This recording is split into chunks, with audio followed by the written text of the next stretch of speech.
you? Estamos de volta então e vamos começar essa nova aula corrigindo os exercícios da página 16 que ficaram como homework na aula passada. É a seção Challenge Yourself.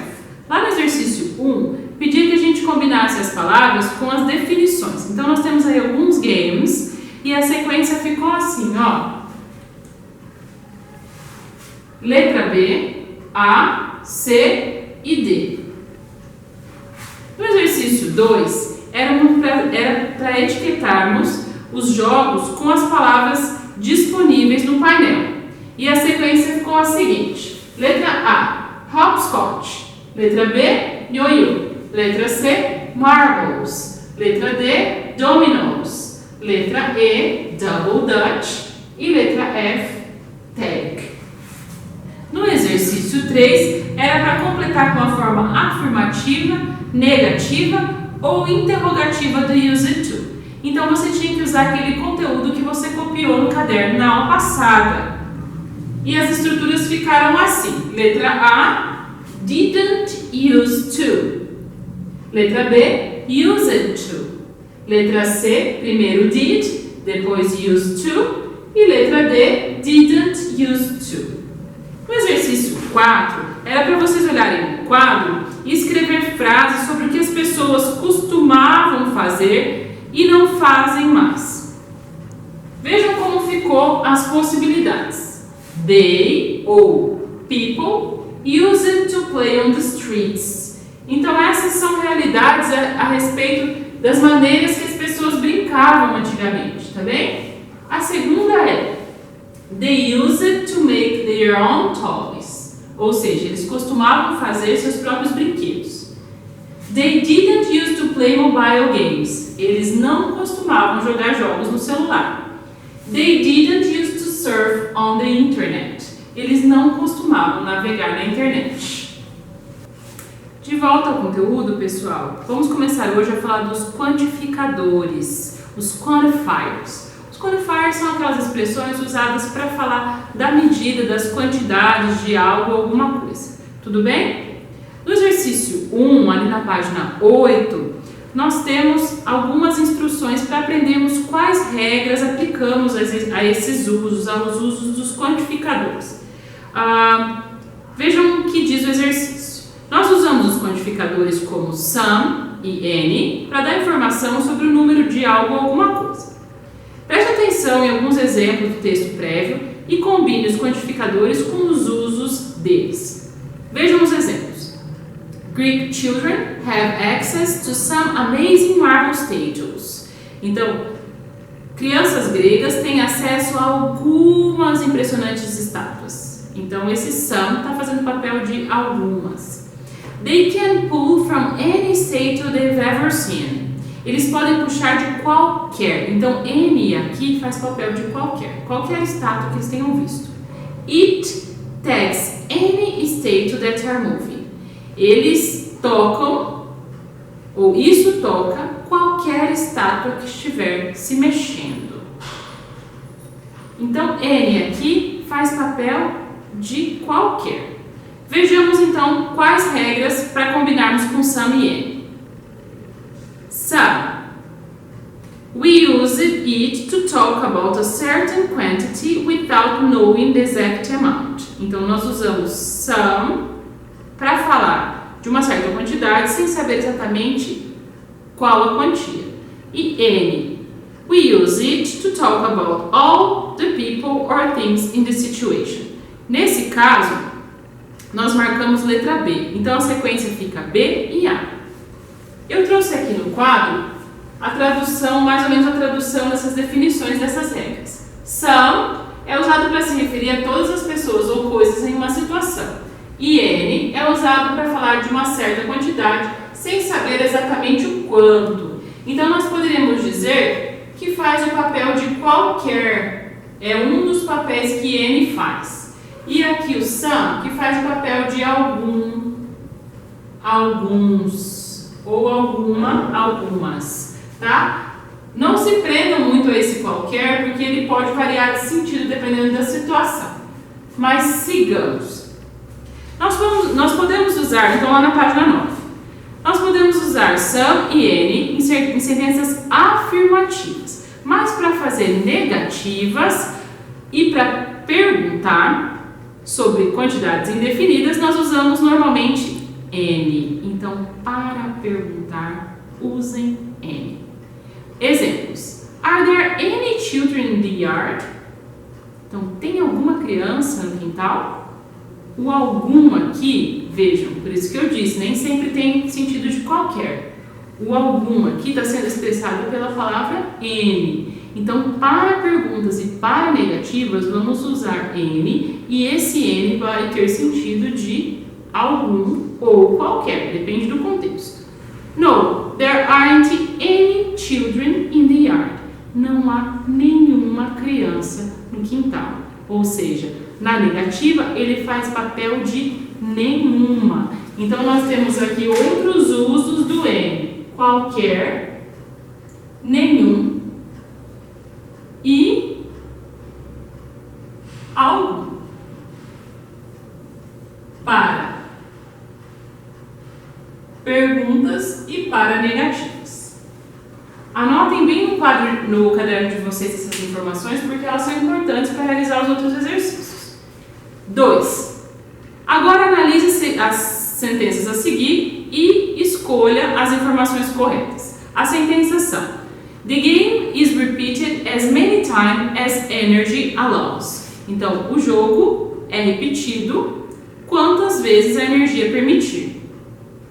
Many times, quantas vezes. Korean children celebrate many festivals throughout the year. Então, as crianças coreanas celebram muitos festivais ou variados festivais ao longo do ano. Então, esse é um outro papel que many pode fazer. E this is a popular game played in many Australian preschools and kindergartens. Então, aqui nós estamos falando que esse é um jogo popular jogado em muitas pré-escolas e jardins de infância australianos. Então, vejamos 3 usos diferentes do many. Vamos ver quais podemos marcar a respeito disso. Letra C e letra D. Por quê? We only use many with plural nouns. Nós só usamos many com substantivos plurais contáveis. Many is used with countable nouns. Então, vamos marcar a C e a D a respeito dessas regras. E temos também uma notinha sobre o que é contável. Substantivos contáveis têm uma forma singular e uma forma plural. Por exemplo, one statue, uma estátua. Two statues, 2 estátuas. Então, é possível contar, eu posso dizer uma ou 2. Mas substantivos incontáveis só têm a forma singular. Não é possível numerar esses substantivos. É o que acontece, por exemplo, com a palavra water, água. Eu não posso dizer uma água, eu tenho que simplesmente dizer água e também não posso dizer 2 águas. Se não há uma, também não há 2. Porque elas não podem ser contados ou medidos sem um recipiente. Eu posso contar sim um copo de água, a glass of water. Eu também posso contar uma garrafa de água, a bottle of water, 2 bottles of water. Mas água em si eu não posso contar. O que significa?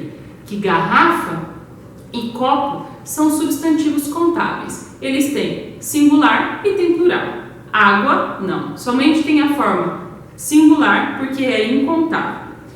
Se lembre que nós já estudamos anteriormente. Nós usamos many para nos referir a substantivos contáveis e much para falar de incontáveis. Então, agora no exercício 3, nós temos aí um painel com diversas opções para preenchermos os quantificadores das tabelas. E aí nós vamos prestar atenção aqui no many e no much, que eu também deixei as definições no quadro para vocês copiarem, e nos usos de no e de any.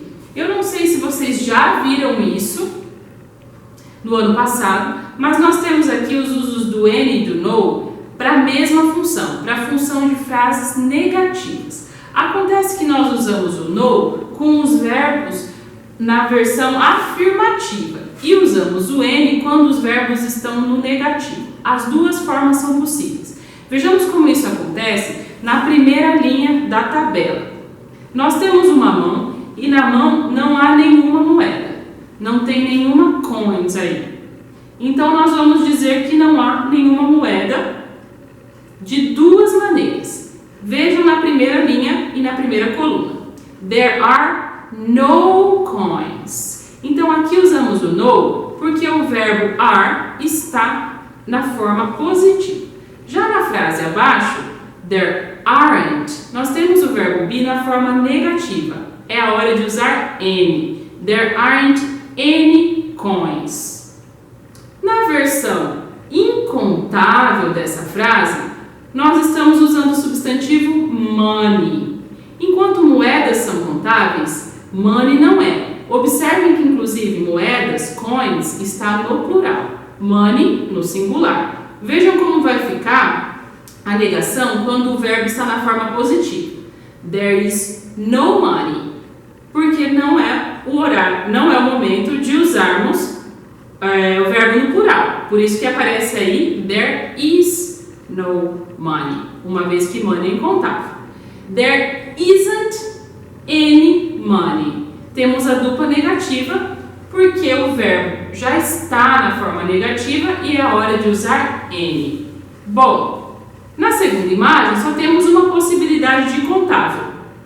Tem uma moeda. O termo correto para preencher aqui é a. There is a coin.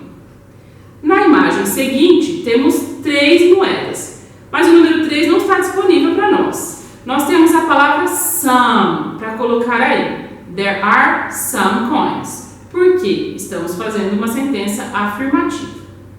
Já na última imagem, nós temos as duas possibilidades.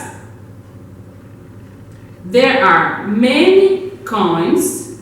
There is much money. E there is much money também se aplica para as duas imagens anteriores. Percebam que o verbo na parte dos incontáveis está sempre na forma singular. E na parte dos contáveis varia de acordo com o número expresso. A tabela ficou assim. There are no coins, there aren't any coins. There is no money, there isn't any money. There is a coin. There are some coins.